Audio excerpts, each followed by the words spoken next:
Empezar agradeciendo al presidente Osvaldo Hurtado por su claridad, por la referencia histórica y por el llamado que ha hecho a las Fuerzas Armadas y a los hombres y mujeres de armas de Venezuela para defender al pueblo venezolano.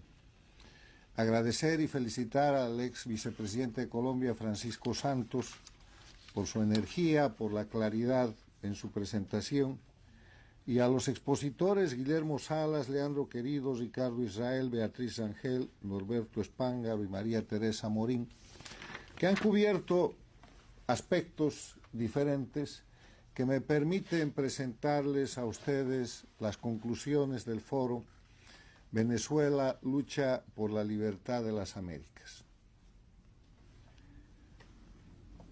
Lo primero que está probado es que Venezuela es una dictadura del socialismo del siglo XXI, que no es la única, que forma parte de la expansión de la dictadura de Cuba, que es posible gracias a Hugo Chávez, que cuando llega a la presidencia de Venezuela salva la dictadura cubana que estaba en agonía en 1999, y junto con Fidel Castro y Lula da Silva del Brasil, organizador del Foro de Sao Paulo, organizan un proceso liderado por Chávez que llaman el Movimiento Populista Bolivariano y que irrumpe con todo el dinero y petróleo de Venezuela en las Américas en un momento en que Estados Unidos, después del 11 de septiembre de 2001, marcha en retirada.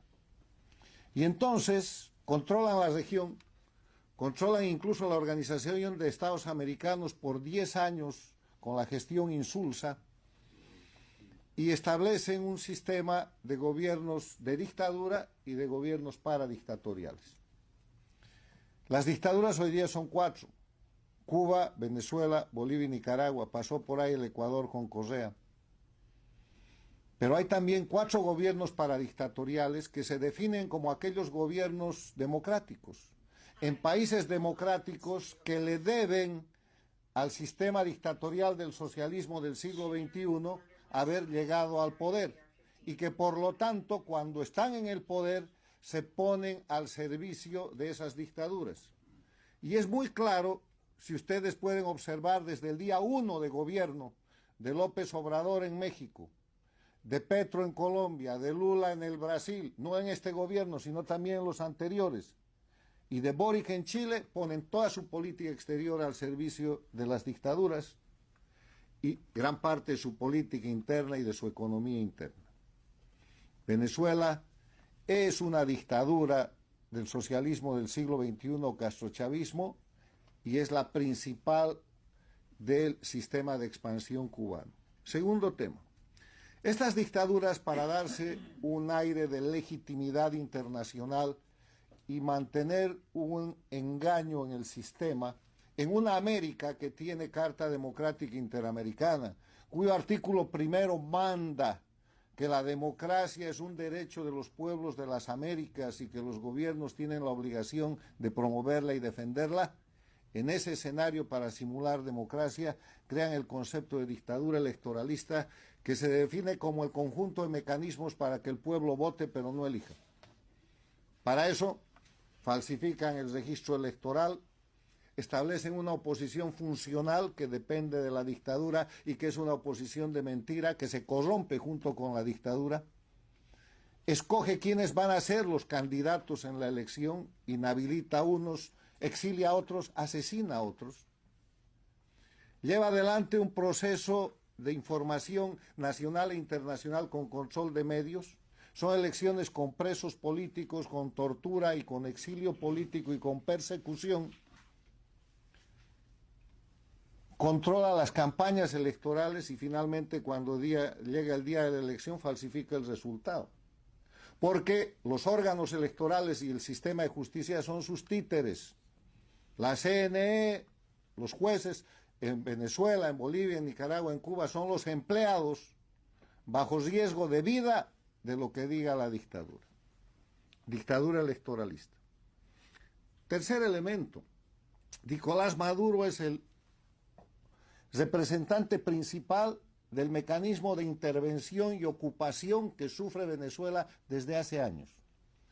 El día que murió Chávez, que lideraba este proceso antidemocrático con rótulo antiimperialista que han llamado socialismo del siglo XXI, castrochavismo, el mando pasó a la dictadura de Cuba. Y ese día se convirtió Venezuela en la principal colonia y plataforma de Cuba, y los hechos lo prueban. Y Nicolás Maduro, el operador local del castrochavismo. Venezuela es hoy día un país ocupado, pero no de hoy día, de hace años. Es un satélite de la dictadura cubana, con oposición funcional, y está en manos y es base y fundamento del crimen organizado transnacional, porque las dictaduras del socialismo del siglo XXI, además de ser dictaduras violadoras de derechos humanos que detentan el poder con terrorismo de Estado, son narcoestados y operan en contra de las democracias como un nuevo instrumento de la guerra híbrida, el crimen organizado. En ese marco de referencia se produce el fenómeno en Venezuela de la organización de la resistencia y del triunfo popular de manos de la líder María Corina Machado y con la candidatura de Edmundo González Urrutia. Y está sucediendo lo que tenía que suceder. Hemos visto en la anterior elección en dictadura en Venezuela, hemos visto en las elecciones en dictadura de Bolivia 2019 y antes 2020, hemos visto en las elecciones en dictadura en Nicaragua 2021, la última, lo mismo que hemos visto en Venezuela y que estamos viendo. Han encarcelado, han perseguido y han asesinado candidatos de la oposición real. Todo el padrón electoral está alterado en por lo menos un 30% a favor de la dictadura.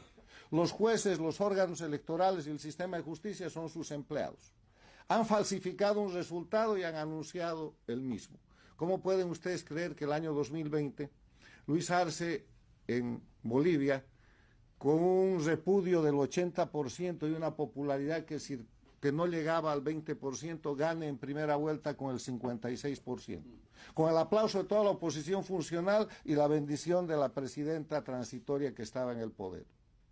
¿Cómo pueden ustedes creer que Ortega, el año 2021 en Nicaragua, después de encarcelar a todos los candidatos de oposición, con un repudio del 80%, gane la elección con el 75% de apoyo y hoy día es gobierno?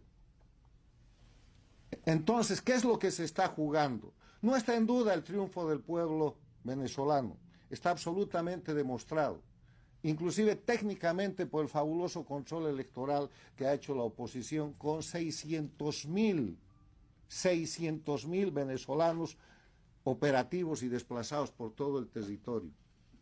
No está en duda el hecho de que el gran derrotado es Nicolás Maduro, pero que con él está derrotado el sistema dictatorial de Cuba, porque si Venezuela recupera la libertad y la democracia, las dictaduras de las Américas tienen los días contados. ¿Ustedes qué creen que después de la experiencia de Venezuela, en la elección del próximo año en Bolivia van a poder aplicar el sistema de dictadura electoralista? ¿O en la próxima en Nicaragua va a funcionar esto? No funciona más. Pero si además se retira la dictadura efectivamente de Venezuela, la dictadura de Cuba no tiene ninguna posibilidad de sobrevivir. Cuba está luchando su sobrevivencia en el territorio venezolano y con la sangre de los venezolanos. Por eso ha mandado fuerzas de intervención y fuerzas de ocupación de las avispas negras, y por eso han desplazado inclusive los grupos Wagner. Por eso 5 aviones han salido cargados de esta gente represiva y represora a Venezuela de Cuba, y un avión de Bolivia. Y eso no solo ha sido desplazado para reprimir, para asesinar y para apresar al pueblo venezolano. Están ahí para controlar a los militares y policías venezolanos que están a punto de levantarse y que por no salir a operar seguramente están desarmados y encerrados en sus cuadras y cuarteles bajo control de estos intervencionistas que están ocupando militarmente y por la fuerza el territorio venezolano. Lo que demuestra la presencia de los efectivos cubanos, bolivianos y de Wagner en Venezuela es que Venezuela es un país ocupado, que Venezuela, como se ha dicho aquí, es un territorio bajo ocupación física de una agresión transnacional. Dicho eso, que todo el mundo conoce y que yo simplemente puntualizo y trato de presentar ordenadamente, lo que la gente en Venezuela y en las Américas y en el mundo está esperando es algunas ideas sobre lo que se debe hacer. Y de lo que aquí se ha dicho, yo tengo el siguiente resumen. Primero hay que proteger la vida y la libertad de los venezolanos, empezando por María Corina Machado y Edmundo González Urrutia, a quienes el dictador de Venezuela, Nicolás Maduro, como vocero de Cuba y del socialismo del siglo XXI, ha condenado a muerte.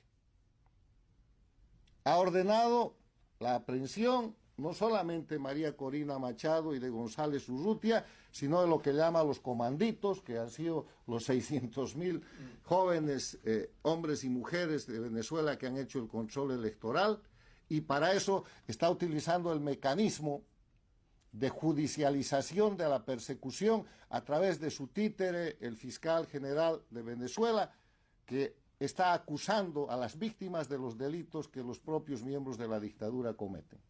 Muy usual, lo hacen desde principios de este siglo en Venezuela, Bolivia, Nicaragua, lo hicieron en el Ecuador.